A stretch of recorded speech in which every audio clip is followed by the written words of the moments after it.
Udah tampil belum, Mbak? Bentar, tunggu dulu.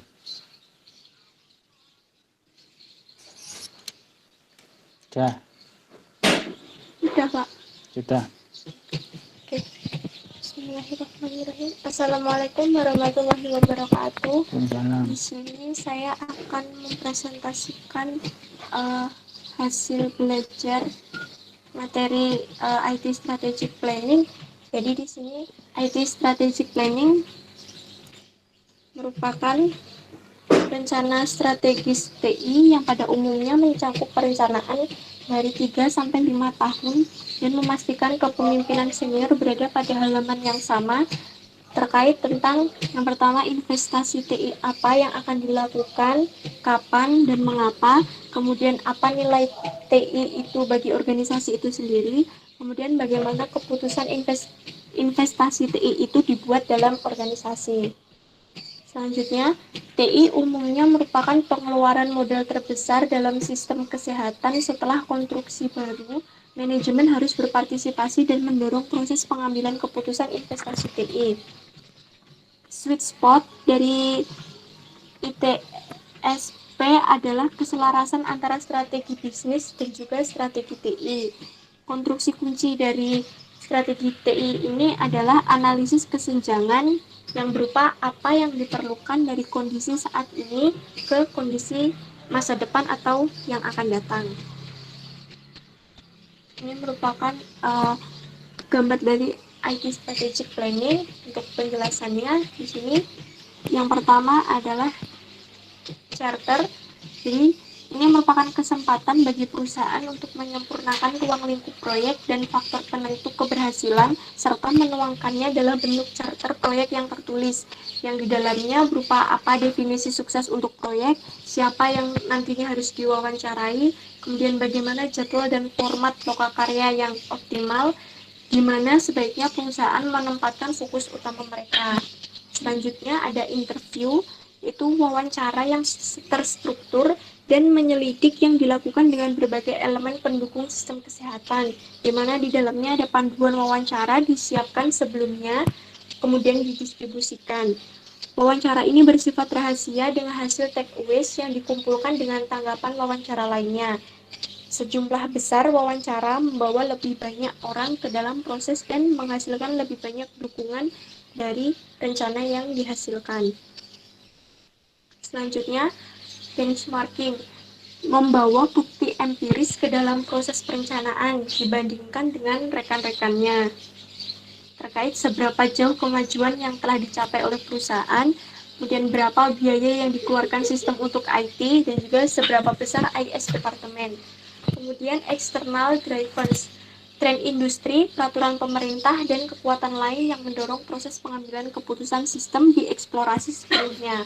Selanjutnya, current, lingkungan sebagaimana adanya yang ada saat ini didokumentasikan untuk memastikan pemahaman bersama tentang keadaan saat ini dan sebagai masukan ke dalam analisis kesenjangan. Selanjutnya, educational workshops. Ini merupakan sesi pendidikan untuk memastikan bahwa pengambilan keputusan memiliki informasi latar belakang yang cukup untuk berpartisipasi penuh dalam proses perencanaan nantinya. Selanjutnya ada future state and gap analysis, di mana sistem ini ingin bagaimana sistem itu ingin berada dalam waktu 3-5 tahun, apa yang dibutuhkan untuk mencapai keadaan yang diinginkan. Terdiri dari 5 poin. Yang pertama, IT governance, jenis struktur tata kelola TI apa yang akan melayani sistem kesehatan secara optimal.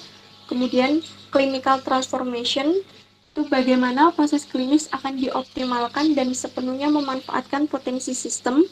Selanjutnya ada physikian alignment, terkait apakah sistem kesehatan dan dokter memiliki kesamaan visi untuk penggunaan TI di sistem. Selanjutnya adalah meaningful use, apakah roadmap sudah jelas dan tidak ambigu dengan komitmen pada tanggal pencapaian pada durasi 3-5 tahun itu.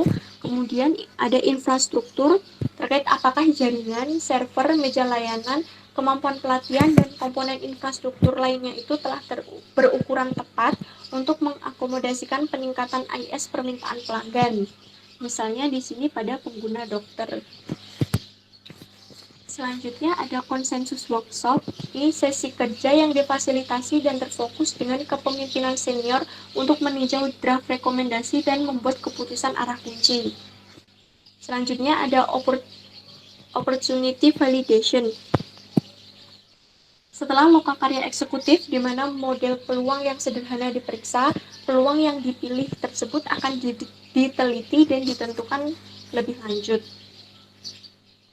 Kemudian ada opportunity benefit atau prioritization, di mana manfaat diartikulasikan dengan jelas untuk setiap peluang, di mana peluang-peluang tersebut yang paling menonjol akan diprioritaskan. Selanjutnya adalah implementation planning, di mana peluang dan inisiatif yang digerakkan oleh peraturan dikemas ke dalam proyek dan ditempatkan pada garis waktu utama. Sekian presentasi dari saya. Gitu Pak Eko. Ya, baik, terima kasih Mbak Liana. Yang lain ada yang mau menambahkan materi terakhir ini? Jadi strategi plan. Ada enggak? Ini Mas Aziz keluar masuk ya, jaringannya sibuk nih. Ya, Ini ada enggak? kayaknya teman-teman sama Pak, atau Oh, malah sama. mungkin malah masih kesulitan cari materinya, soalnya Enggak. saya Itu sendiri sebenarnya waktu nyari juga susah. itu bukunya Pak Eko Hendrajit ya kayaknya. Saya dapatnya full bahasa Inggris. Bukunya Eko Hendrajit. Coba saya cari dulu. Mungkin bisa di-share Pak bukunya.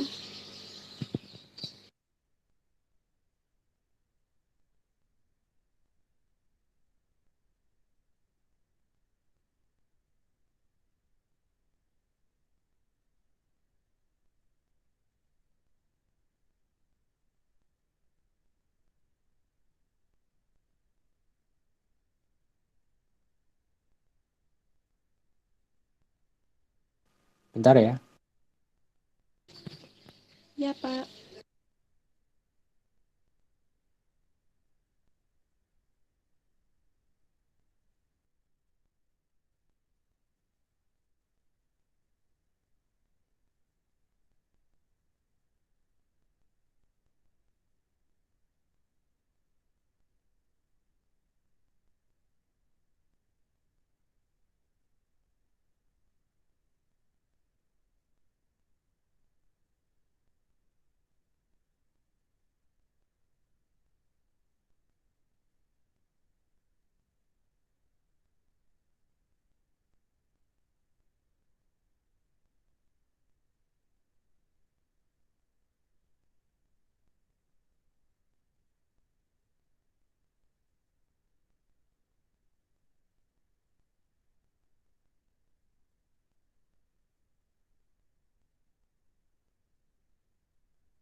Ini dalam bentuk e-book nanti tak share di ini ya, di e-learning juga ya.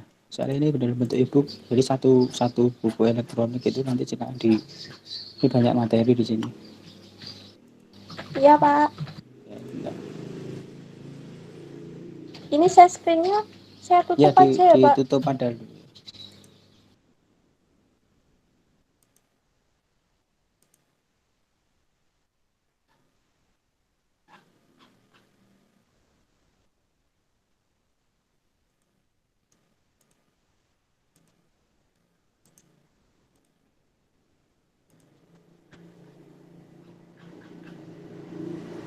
Ya nanti ini ya ini dalam bentuk e-book nanti silahkan tak share di apa e-learning nanti silahkan nanti bisa di-download. Ini banyak sekali materinya silahkan Iya, dicari di situ. Pak. Ini sudah terjemahan dari bahasa Indonesia ya. Kalau yang versi sebelumnya kan bahasa Inggris. Ya. Ini nanti saya share di e-learning aja nanti biar nanti untuk untuk materi untuk bahan bacaan dari teman-teman semua. Iya, Pak. Baik itu. Kemudian ini kan ya untuk terakhir materi terakhir ada tugas di situ nanti tugasnya itu sudah tak share juga ya di situ. Nah ini membuat ini satu draft artikel ilmiah. Ya, silahkan nanti buat draft artikel ilmiah. Ya minimal kalau dulu pernah KP ya laporan KP itu bisa dibuat draft. Atau yang lain ya, tema yang lain juga boleh mengenai perencanaan strategi juga boleh atau perancangan sistem informasi. Jadi draft saja nanti kalau nanti hasil ada yang bagus nanti ya kalau yang ada yang bagus nanti saya bantu untuk saya terbitkan di jurnal ya yang bagus tulisannya bagus ya isinya bagus nanti saya bantu untuk terbitkan ke jurnal nanti bisa di download di situ contoh template jurnalnya ya, template penulisan artikelnya bisa di download di situ di link itu ya kemudian contoh artikelnya itu bisa di download di link itu juga kemudian nanti batas waktunya pas ujian akhir nanti dikumpulkan tetap ada ujian akhir ya ujian akhir nanti tetap ada ujian tertulisnya ya ini draft ini ya tetap dikumpulkan nanti saya ingin melihat nanti kalau ada yang tulisannya bagus ada yang isinya juga bagus nanti bisa saya bantu untuk terbitkan di jurnal ya artikel yang bagus nanti dipilih kemudian nanti kita bantu untuk terbitkan di jurnal ilmiah syukur nanti bagus semua ya kalau nanti menarik semua bagus semua nanti bisa kita bantu untuk cek plagiatnya juga kita bantu nanti ya yang harus dicek dulu plagiatnya ya dari naskah itu harus dicek dulu tingkat kemiripannya dengan naskah yang lain atau plagiat itu sebenarnya harus dicek minimal harus di bawah 10% ya tingkat plagiatnya kalau nanti masih di atas 10% ya jangan diupload dulu, jangan dikirim ke publisher dulu, itu diperbaiki dulu sehingga nanti dicek lagi, kalau sudah tingkat plagiatnya di bawah 10% baru bisa dikirim ke publish ya, ke jurnal untuk dipublishkan. Itu. Karena nanti kalau di atas 10% ya nanti jelas itu tingkat plagiatnya tinggi ya. Jadi harus kesamaan tulisannya itu dengan artikel orang lain itu jangan lebih dari 10% ya. Sehingga sebaiknya di bawah 10%, syukur-syukur di bawah 5% gitu kan ya tingkat kemiripan penulisan ya. Bukan judul ya, karena kemiripan penulisan itu berarti kan bisa isi naskah di dalam jurnal atau artikel itu. Ya, biasanya kalimat ya, kalau nanti ada kalimat yang sama persis dengan tulisan orang lain yang ada di jurnal, maka akan didetek bahwa itu plagiat. Maka harus mengolah kata kalimat itu diolah sehingga tetapi tidak menghilangkan arti yang sebenar arti yang diinginkan kita hanya kata-katanya saja yang diolah biar tidak sama persis dengan kalimat yang sudah ada di artikel orang lain itu ini memang cukup sulit karena kan namanya kata-kata ya kadang kita itu sama ya. Sebenarnya tidak mengutip atau tidak plagiat, tapi kebetulan saja kata yang kita tulis itu sama. Nah itu tidak boleh. Kalau ada kalimat yang sama dengan apa namanya. Nah dulu pernah tak contohkan belum ya untuk cek plagiatnya? Sudah belum? Halo? Belum pernah sih Pak Oh, kayaknya. belum. Oh ya coba tak nganu dulu. Tapi kalau maku lain ada yang pernah Oh ya, ini pakai nyontohkan. Turnitin ya. Contoh ini kalau saya cek plagiat itu dengan ini software ini.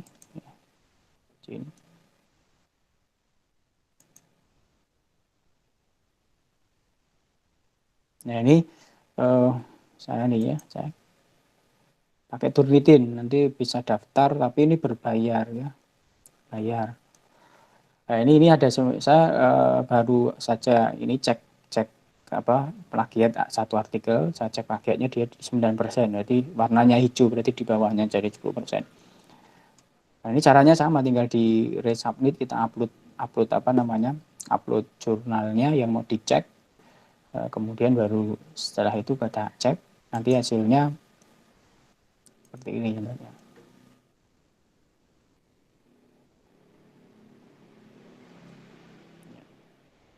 Ini judulnya ya. Nanti yang sama itu yang seperti ini ya. Ya ini ada ditandai seperti ini. Nanti bisa kita cek. Ini oh ini ada kesamaan ini apa ini?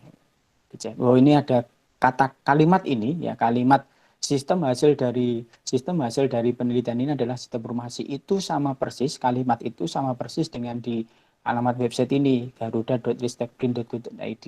Nah ini ditunjukkan. Ini kalimat ini sama persis dengan di sini di alamat website ini garuda.ristekrin.go.id. Nah ini yang perlu kita perbaiki biar tidak sama persis ya. Bagaimana? Ya dulu lah kata-katanya biar tidak sama persis gitu kan ya. Ini salah satu contoh kalimat. Memang agak susah nih apa namanya cek plagiat itu, karena kalimat itu kadang kita menuliskan satu kalimat sebenarnya kita tidak mencontoh dari orang lain, tetapi ya kebetulan saja kalimat yang kita tulis itu sama persis ya dengan yang sudah ada di artikel yang ada di salah satu jurnal. Kemudian lagi misalkan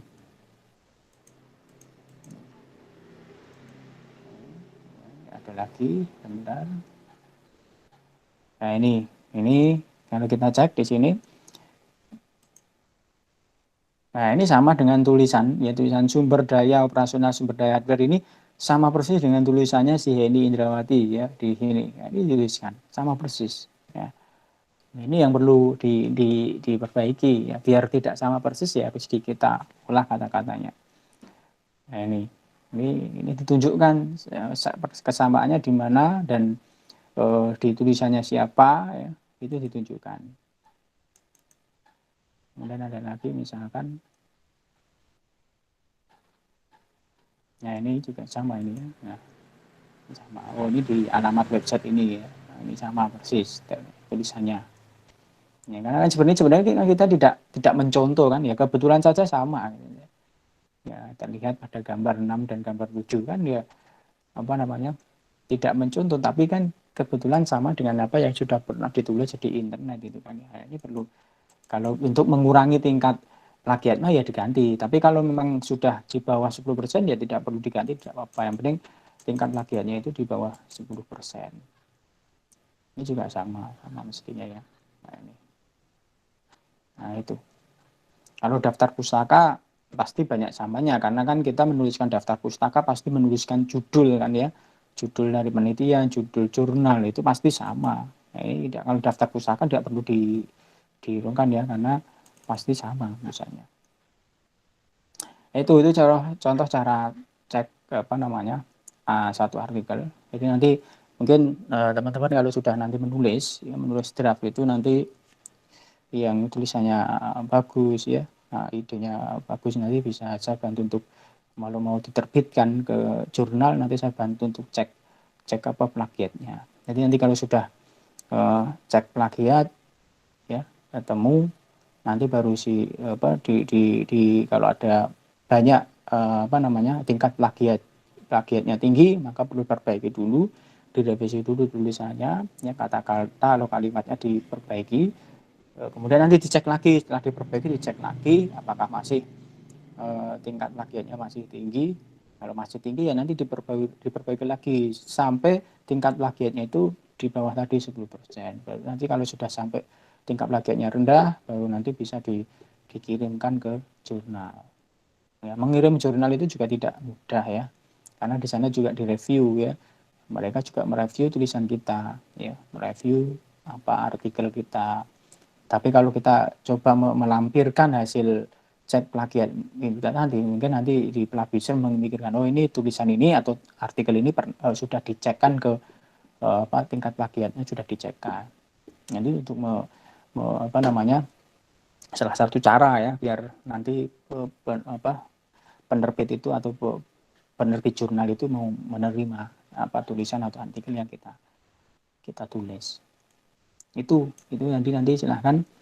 Ya, itu untuk latihan menulis ya biar nanti apa tidak biar syukur-syukur nanti bisa ini dijurnalkan semua sehingga nanti teman-teman punya satu jurnal gitu ya.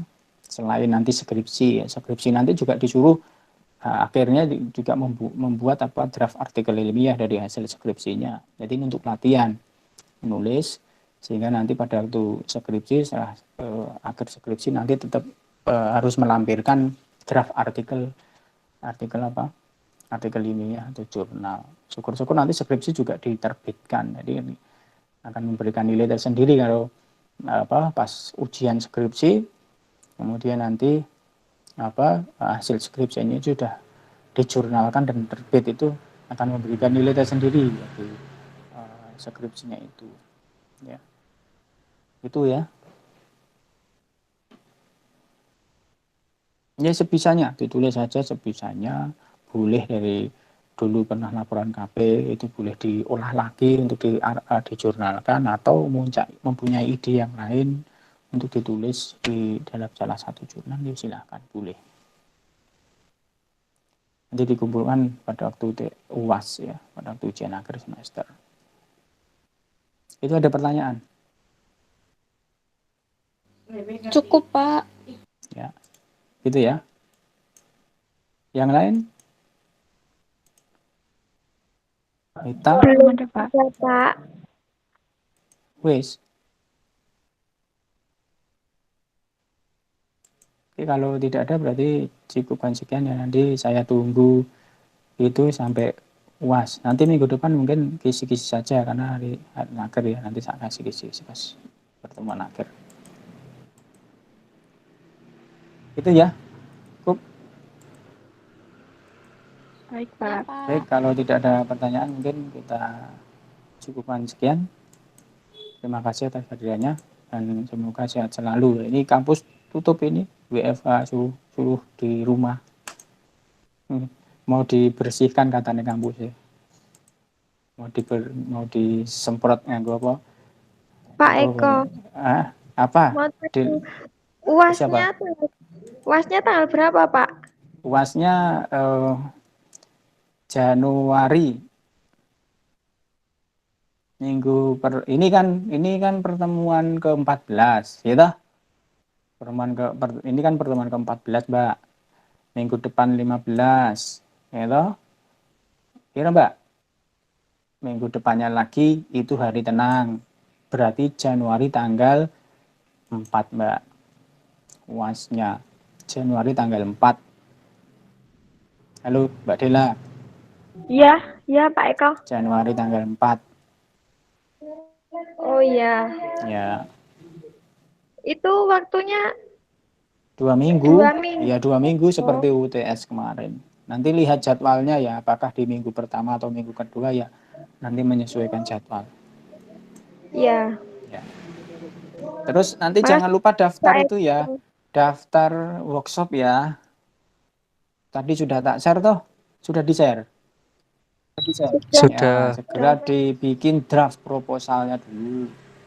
Template-nya sudah tak kasih template proposalnya, silahkan bikin draft proposal nanti untuk daftar harus mengirimkan draft proposal ya. Jadi di link pendaftaran itu ada link untuk ada ngupload proposal. Pak, judulnya yang di proposal itu ya bakalan yang jadi Ya, nanti makanya deskripsi itu, Pak. ya makanya nanti kan dibuat dulu proposalnya, nanti pas workshop dikonsultasikan, ditanyakan gitu ya. Nanti ada masukan, ada ini kan baru nanti bisa untuk diajukan ke skripsi. Pak mau tanya, Mm-mm. buat proposalnya itu lebih dari satu atau cukup satu dulu, Pak? Yang Ya, dikirimkannya nanti. kamu elok meneh, punya ide berapa kamu? Enggak, Pak, kan tadi draft proposal gitu. Saya Oh, pikir kalau proposalnya pengen mengajukan kan tidak boleh hanya judul saja ya, ya harus proposal lengkap mulai dari apa halaman judul sampai daftar pustaka itu loh ya. Itu proposal lengkap. Kalau memang mau mengirimkan 2 proposal gitu, ya silahkan aja kirim 2 proposal tapi dijadikan satu file ya. berarti cukup satu dulu ya, Pak, ya, Ya untuk satu dulu proposal. aja, nanti kalau memang itu oke, sudah oke lanjut, kalau memang nanti tidak oke ya baru nanti yang proposal yang satunya gitu Baik, Pak. Terima ya. kasih. Yang lain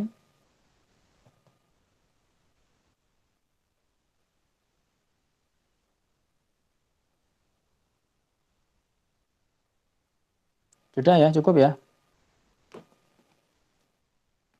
Cukup, Ya, Pak. Pak. Oke. Yang 17A1 dan berapa? A1 dan A4 itu buat di-share ke aku enggak punya nomor itu. Anu itu loh, pamflet itu loh. Sudah Pak. belum ya? Sudah ya? Oh iya ya. Sudah. Ya, oke.